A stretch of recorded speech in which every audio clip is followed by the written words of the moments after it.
I like that example because there was one more thing I want to do. I've been putting into my calculator all your sample means. Let me see if you guys can answer this really weird question. Oh shit, Jeff. Damn it. I did forget one thing. Oh well. I'll have to do this during the break. The actual mean of all the data is 80.297. What would I need to tell you so that you could predict what the standard deviation of all samples would be? Okay, that's such a weird question. If I knew the standard deviation of the population, how could I predict the standard deviation of all the sample means? Still a weird question, but you can do it. What do I have to change when I take a sample and talk about sample means? Standard deviation. So we could predict, if we knew the standard deviation for all these numbers, we would divide that by the square root of 20. And what I want to do is compare that number to what the actual standard deviation is for all these means. So let me just do the standard deviation for all those means. I put all the means in my old calculator. You guys with me? So if I just make it tell me, one of our stats, do it calculator. It just says no more human. Oh, sorry. It says that the standard deviation is 2.611. Right? So during the break, I'll make my computer calculate this guy's standard deviation, and then we'll compare it to what it should be. All right. I don't even know if you guys are with me at all. So that's what this formula does for me. It's not a prediction really, but did we do every possible sample of size 20? No, we did about 29 different samples of size 20, right? But I still want to compare, okay, if we do that many, how close did we get to what it should be if I did every sample of size 20? How close did we get? So I'm kind of curious. So let me see, let me keep track of what I got. What did I say? 2.6, baby. 2.6, okay. So we'll check that later after I get up to my computer during the break. Does anybody get anything from that whole thing? A little bit? You're all like, yeah, I got to sit there and talk because I got done early. Oh, shit. All right. Okay. Let me get this recorded in case I need to use these again for any reason. That's going to be interesting, Jeff. You're never going to do this. It's sort of like recording fireworks. You're never going to look at it again, Jeff. Okay.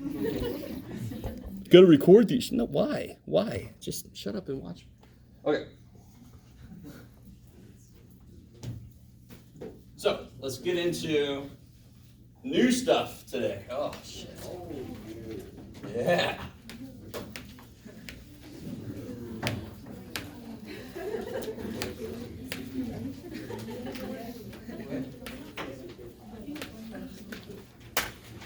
All right. You might never launch your regular fireworks again, but you never know that they might do something unexpected, like set the entire barge off at once, and then you might want to see that. You want someone to record it so they can post it on Reddit or something, yeah. Like they did. I don't know. It's been a while since they did it all. Very concise. I don't know if I want my fireworks stuff to be concise. Okay, so we're about to get into chapter 9, which is the ultimate place to be, because it's where we start to really be able to test claims. So let's say that it's known that the mean SAT score, I can look it up, but I don't care. Let's just say it's known to be, let's say it makes sense. Who's taking the SAT? They changed the scores recently, isn't it? It's like 2,400 is the highest you get or something. So let's say the mean is 1,000, just to make something up. Okay, I like it. And let's say that we know the standard deviation of SAT scores is 190. Why not? So this is true for everybody that's taken the SAT, blah, blah, blah. I like it. I create a course that I let people take, and I promise them that my course will raise their SAT score. You guys with me? So I promise them that they'll get higher than average SAT scores. Let's just say. Right? You guys kind of with me? So in my course, I do my course, and I take a sample of students that take my course. Let's say I take 61 students. And let's say that their average SAT score is, what do you got, Jeff? 1,080.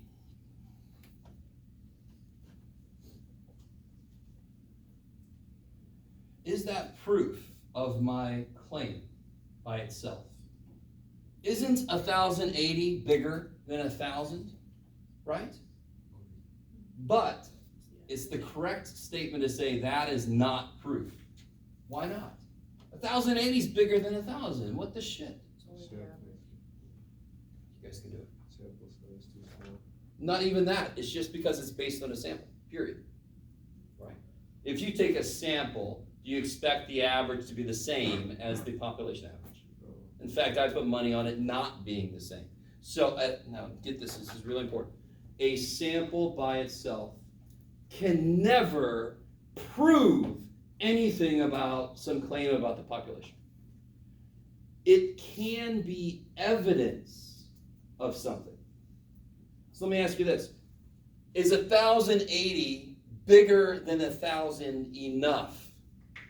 Does that even make sense what I just said? Like, it is bigger, but not only does it have to be bigger, it's got to be bigger enough. It's got to get into unusual territory. That would be evidence that something has changed, just like that climate problem I gave you.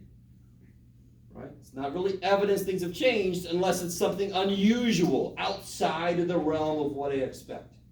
Let me stop for a second.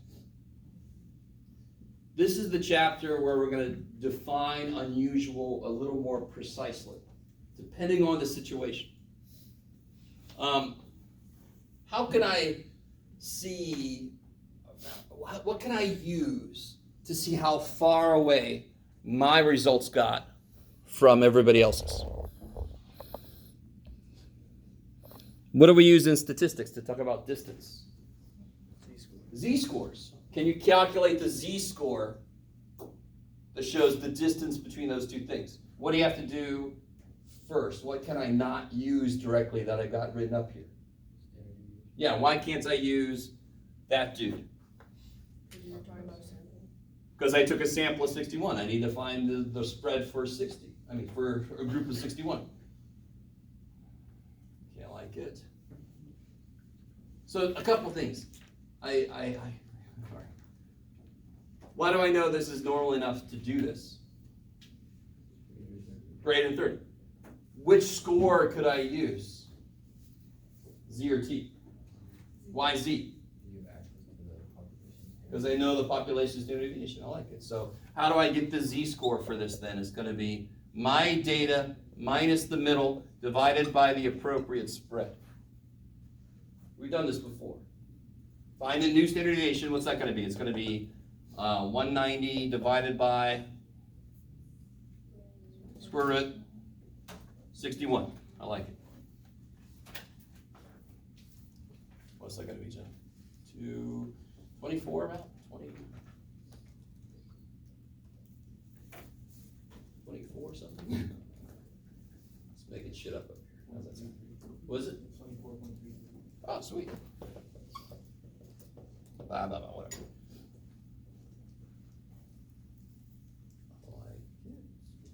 So then this would be our data, 1,080, minus the supposed middle, 1,000, divided by the correct spread, 24 point, whatever, 33, whatever.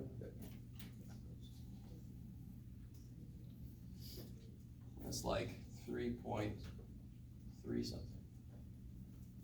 Let's see if I did that too fast. I don't know. Yeah, 10 over 3 roughly. What was it? 3.29. All right, let me ask you this. everybody decent with what we just did? Actually, none of what we just did is really new. So we stopped to identify what's sort of new in this section, in this chapter. Look at that z-score, 3.29. What does that mean to you? Even beyond the definition, but let's start there. What does that mean just directly? 3.29 standard deviation. Yeah, so that 1,080 result is 3.29 standard deviations above what I would expect if there was no change. I really want you guys to see. If there was absolutely no change, if my course didn't do shit for people, then their average SAT score should be close to 1,000, right? Would you say from the results we got, were their average SAT scores close to what I expected if there's no change? Was it? Is 3.29 close? At this point in this class, you should know 3.29 is nowhere near close. It's way the shit out there. You guys semi with me a little bit? So is it more likely that the course actually helped them, or that I just happened to randomly get a sample that was that frickin' far away? I'm trying to push you in the right direction. So watch. Stay with me now, watch. And again, right now we're in the conceptual talk about what we're going to get into. We're going to make it much more recipe-ish in a minute. This is just the idea. So in a normal situation, if my course did nothing for them, I would expect their SAT score to be close to 1,000. What is close, we still have to talk about, but I wanted to make an example where it's obvious. Is that close? No, every measurement of close we've ever done in this class, that one beats it, right? Unusual starts at 2. And we're going to kind of change that a little bit. But what's the biggest z-score that you see on the t-score chart? 2.576. That's freaking 3.29. That's insane. What? I really want you guys to understand that a little bit. So the one thing that we have to refine is what does close mean? But what's the main idea here? I have something I expect to happen. I have some group or some situation where I make a claim that it's different somehow now. And to test that, I see how far away the results of the new situation are from what I expect to happen normally. And if they are very far away, that's evidence, in this case, that my course helps people. Now, if it was negative 3.29, that's actually evidence my course hurts people, right? That would suck. And then I wouldn't, I would probably just not do it. Or just put it up on Craigslist. Is Craigslist still a thing? Yes, I think so. Okay. So let's, yes. Would the sample mean being equal to or comparable to the population mean be the null hypothesis in this? Okay, here we go. scenario? You're getting a little ahead of me. I'm with you. This is the next thing I want to talk about. I can wait then. In this situation, what would you say was the claim that was made? I didn't write it down, but if you remember what I said, what was the claim that I made? Course will improve. So in English, that's English. Course will improve people's SAT scores. Holy crap. The word will is 4 letters, Jeff. There you go. Will improve SAT. Okay, right? All right. Base. What's it in mathish then? What does that mean in mathish? If that improves their SATs, what would I expect to have happen? Sample mean will be greater than the No. Nope. I want to get this really clear. I would never have a reason to make a claim about a sample mean because I can see it. Right? I can see the sample mean. I can see it. What am I trying to use the sample mean to show evidence of? What population am I trying to show something about? The population of everybody who takes my course. What am I basing it on? A sample. So what's my claim? The average for everybody who takes my course is going to be bigger than 1,000. I'm going to let that sink in. Well, I want to make a claim about something I can see, right?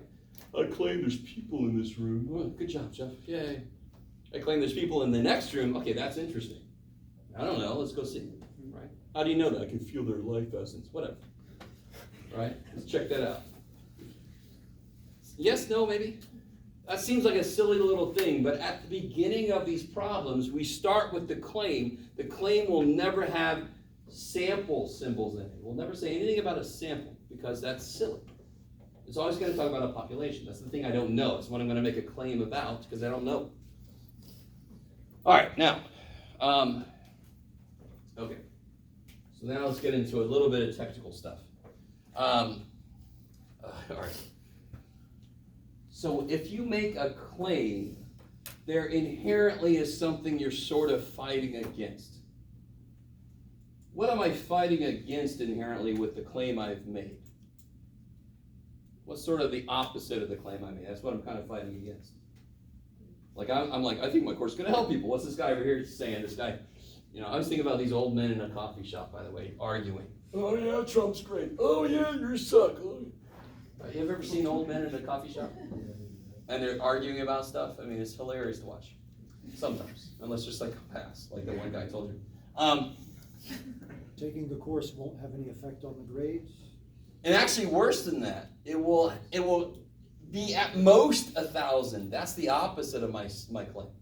Somebody else might be like, you're gonna, I almost said fuck. You're gonna screw those kids over. I did say So you always have two what's called hypotheses. One of them will be my statement, my idea, my belief, my claim, and the other one will be the opposite of that. Those two hypotheses are called the null hypothesis and the alternate hypothesis. The symbols we use for these, you're not going to be surprised about how I say these. So here's the null hypothesis. H with a little 0 subscript. Null means nothing, so H0 kind of makes sense. Some books have the alternate as H sub A, but this book uses H sub 1, which I just call H sub I in a way, high. So we got the hoes and the highs. Okay, so I will say that.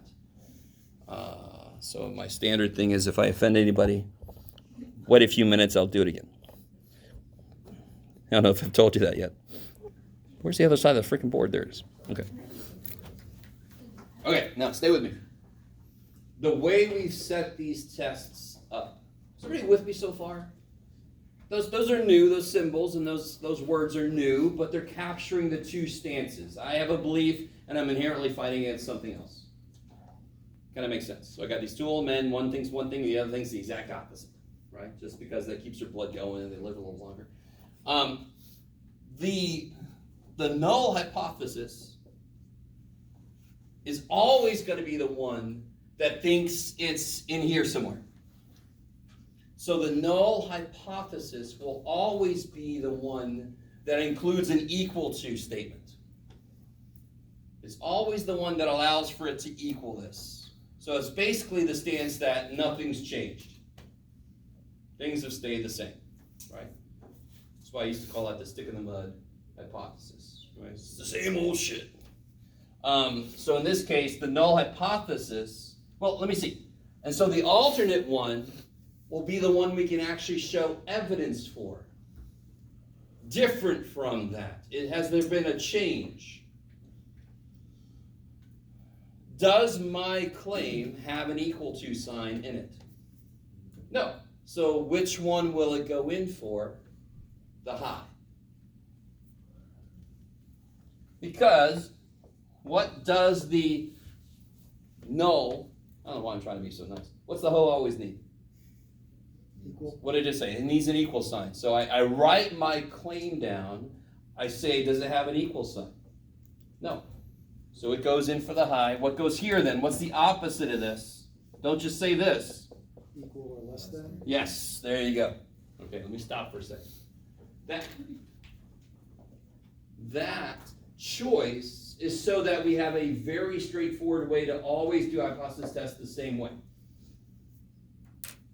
Because can a sample show evidence that some population equals something? If I took a sample and I got an average of 80, does that mean the population mean is 80? Does that actually mean shit about what the population mean equals? No. But if somebody thought the average grade was 40 and I got a sample and their average was 80, that looks to be evidence that the average is higher. So I can use samples to show evidence that something is different from something else, as long as it's different enough, right? I think it's 80. Well, my sample's 81. Okay. It's not evidence that I'm wrong. Maybe. Okay. So that's the very first step, is write your claim and then figure out where it goes. Now let me ask you this.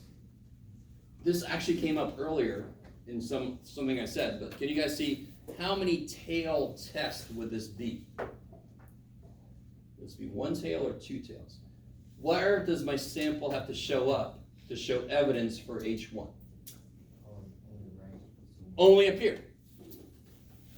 Right? If I show up down here anywhere, that's not evidence for what I'm saying, is it? So this would be a one-tail test. Now you understand why the t-score chart's got one tail, two tail. Maybe. So why is this a one-tail test? Because this is directional. I care only if it's greater. Anything else my sample does is shit to me. I need it to be bigger enough somehow. Right? So this would be a one-tail test up here. So it kind of makes sense. Hopefully it makes sense if I claim this and I got my sample mean was 1,001. I almost don't have to do anything. That's obviously not good enough evidence. That's basically the same as 1,000. Get away from me. So there's got to be some place that defines what far enough away is. Because what's the null think? It's in here somewhere, close to what the normal thing is. So there must be some dividing line beyond which is weird. It's evidence something is different. A lot of this sounds like stuff we've already talked about. Right? It's just kind of repackaged, to be honest. Okay. So, and by the way, I have a handout that's got every step explained to help. So we'll see how that goes. All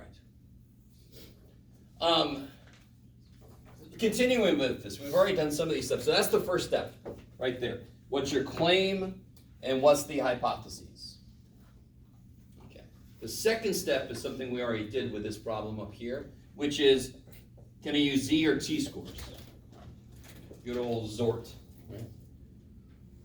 What did we say in this problem? Why were we able to use Z scores? We have the standard deviation for the population. Yeah, because what's the first thing you want to check? Is it normal? So n's bigger than 30. And then second thing we knew this sigma. Sigma's known. So I could use Z scores. Is everybody cool with that? That step is not new. So if I would have only known S, I would have had to use T scores. Yeah, lock it.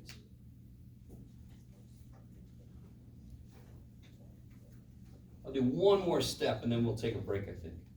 Because once I do this step, then we get into new shit. Let me see, I want to keep that there. The third step, oh man, this is organized so well. Third step would be exactly that thing I was talking about just a minute ago. Where is that dividing line between far enough away and not far enough away to show evidence that it really is different? It used to be always two.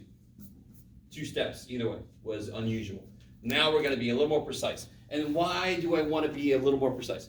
If I'm trying to prove, one of my favorite problems I give to you guys later is like a fire insurance claim. They open up a new fire station, and the fire trucks get to my neighborhood faster. All right? And I want to tell the insurance company, hey, lower my fire insurance. because now they get to my neighborhood faster.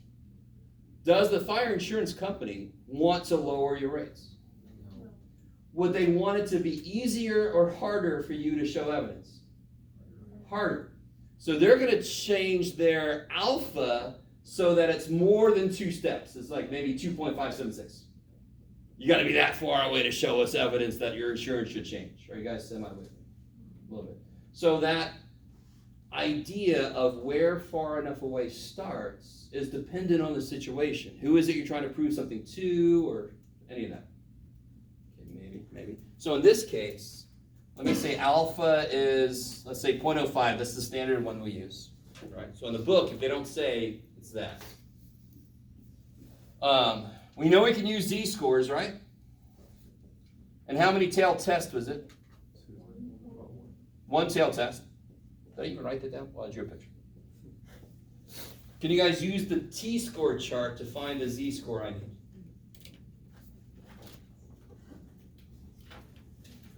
I just feel somebody out there's like, what's going on? I understand. We're going to do several examples of this. Try to latch on to what sounds familiar. So what's new now is I know it's a 1-tail test. So you know where you're looking. And alpha is 0.05. 1 tail, 0.05. And where am I going to stop? I'm not going to stop. I'm going to all the way to the bottom, right? Ain't no party like a z-score party. I'm sorry. I didn't just say that. So what do you guys get? 0.05, 1 tail. Oh, this is going to take forever. 0.05, 1 tail, all the way to the bottom is 1.645. Which means this. If I found a sample in here, which dude looks to be wrong? If I found a sample out there, way the shit out there, which one of them looks wrong? The null. I appreciate you. If you don't want to say, oh, it's all right. So if I get in here, I can reject this one. Does that make sense? Because what does he believe? This old man with the coffee, he thinks it's in here somewhere. So if I find a z-score for my sample greater than 1.645 out here, then I can reject this one. If I can reject what this guy thinks, what can I do with this guy? Support. Never accept. Accept is a little too strong a word because it sounds more like proof instead of evidence. So I can reject this guy and I can support the high. And of course, I mean, what did we find? 3.29, didn't we? So we can totally reject the null. All right. So let's do this. I don't want to throw too much in your brain. Let's take a break.